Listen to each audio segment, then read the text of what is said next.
Hai Sobat Smart. Kalian tahu candi-candi yang ada di Indonesia? Seperti Candi Borobudur, Candi Prambanan merupakan salah satu peninggalan dari Kerajaan Mataram kuno.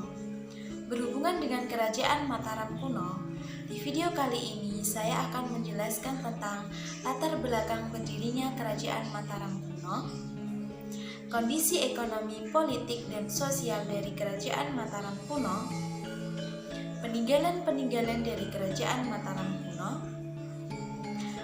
penyebab runtuhnya dari Kerajaan Mataram kuno, dan pengaruh dari Kerajaan Mataram kuno bagi bangsa Indonesia saat ini. Ingin tahu selanjutnya? Tonton video ini ya!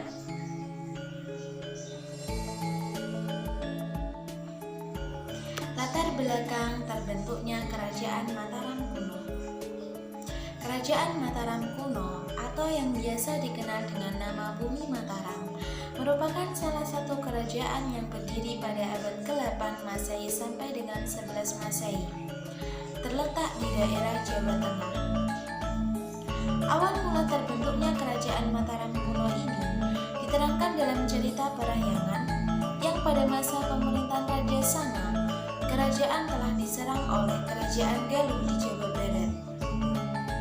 Dalam peperangan tersebut, Raja Sana meninggal dunia. Kemudian, saudaranya yang bernama Sanahe mengungsikan diri ke arah Merapi.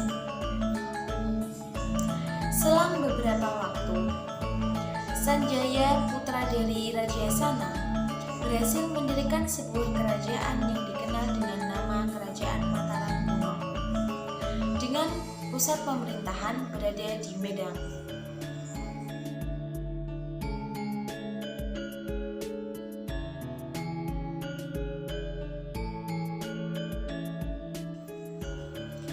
Kehidupan politik, ekonomi, dan sosial dari Kerajaan Mataram kuno. Berikut penjelasannya. Yang pertama adalah kehidupan politik dari Kerajaan Mataram kuno. Raja pertama dari Kerajaan Mataram kuno adalah Raja Sanjaya.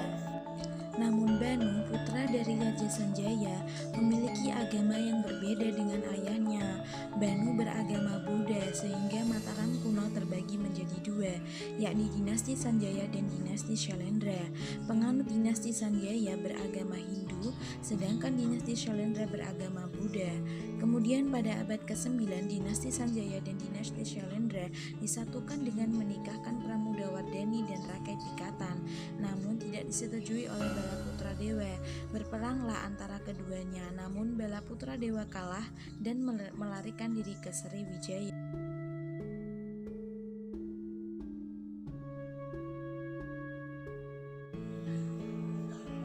Selanjutnya adalah kehidupan ekonomi dari Kerajaan Mataram kuno.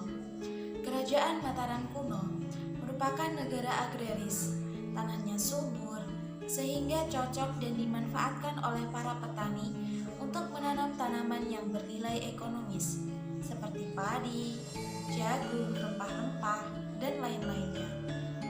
Selain itu, Kerajaan Mataram kuno mengalami masa kejayaan pada masa pemerintahan Raja Belitung.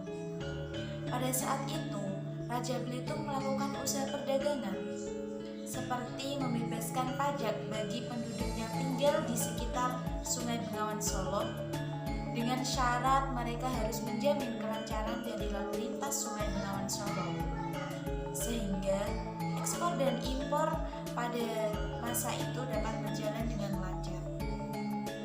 Sehingga dapat disimpulkan bahwa Kerajaan Mataram kuno mayoritas penduduknya adalah bekerja sebagai petani dan pedagang. Kehidupan sosial dari Kerajaan Mataram kuno. Kehidupan sosial dari Kerajaan Mataram kuno itu sudah terlapor, di mana pada saat itu mereka dapat hidup saling menghormati, menjunjung tinggi sikap toleransi, dan dapat hidup dengan rukun. Adanya dua aliran yang berbeda, yaitu agama Hindu dan agama Buddha,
Kerajaan Mataram kuno.